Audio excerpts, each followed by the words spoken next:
What's up, guys? JP back at you once again, bringing you guys day number 21 in my 8th annual 31 Days of Horror. Today's review, I decided to go with something that I haven't seen before. All the films that I'm talking about in the 8th annual 31 Days of Horror, stuff that was still sealed, but this one I've actually not seen. I was going through my shelf and I was like, what should I watch? What should I watch? And I decided to go with this film because I was like, man, I've had this for quite a while and I've never watched it, never opened it. And that is John Dies at the End from the year 2012. Now, I remember back when I first got into the YouTube podcasting world, I used to listen to podcasts back in 2012, and that's when this came out. And I started making videos actually in 2012, and I remember everybody talking about this film. It was brand new at the time. And I've always kind of wanted to see it. I can't believe that it's been 8 years and I never watched it, even though it was like something that I wanted to see. Crazy how time flies. But I remember there was like an interview with the people involved on a podcast that I heard, and they were all talking about the movie and stuff like that, based on a book called John Dies at the End.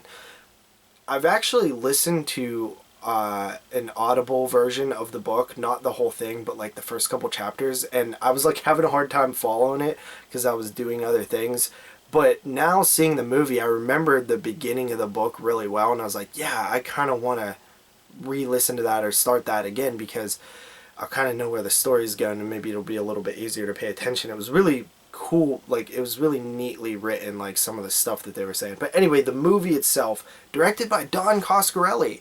Totally forgot that. I was watching the movie and Don Coscarelli's name popped up and I was like, oh my god, I totally forgot that Don Coscarelli directed this. Of course, from Phantasm fame.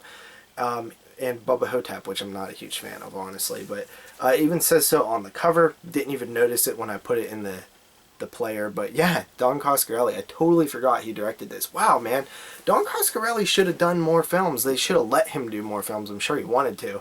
Especially this, because this is so modern and different that he was like, he actually changed and, you know, could make a modern looking movie pretty well. So John Dies at the End. Let me get into it. I've been rambling.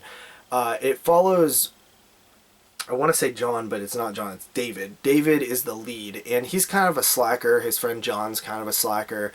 And it's told in sort of an out of order, slightly narrative where it's kind of like these flashbacks.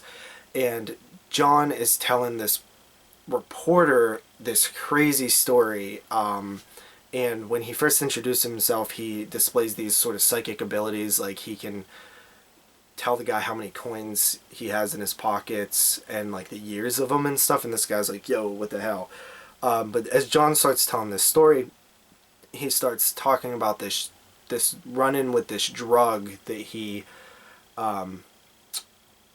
got into contact with. It was called soy sauce, and it basically like sort of elicits these psychic abilities, but these like otherworldly things. It sort of opens you up to being able to interpret things going on that normally you wouldn't see, like monsters and stuff like that. It's very weird, and basically he gets involved with this sort of interdimensional plot, and it's kind of a hard movie to explain, honestly.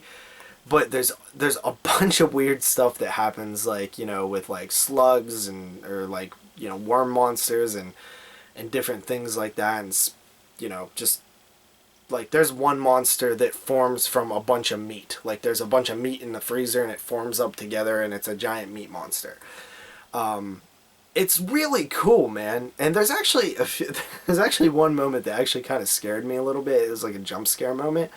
But it was really well done in a police station. But that was really cool. Some good acting in here, good performances. I really dug this movie. I thought that the story was like super engaging and cool to follow, and you could just tell that the world that this story is based on, the book, was probably like so packed with stuff, because it just seems like we're scratching the surface of this weird, bizarro, interdimensional thing that's going on. The only thing I will say, it got a little bit, not weak, but I didn't enjoy the end as much as the lead up. The lead up was phenomenal. The end stuff was just kind of like, whatever. But yeah, there might be two other books. I know one's called like This Book is Full of Spiders or something like that. Really cool titles, right? John dies at the end. This book is full of spiders.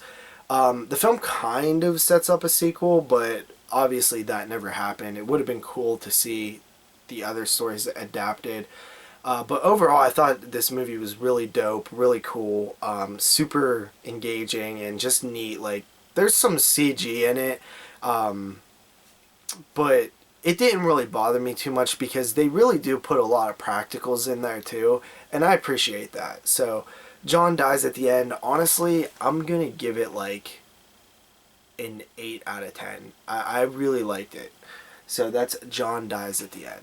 So see you guys next time with another review. Peace.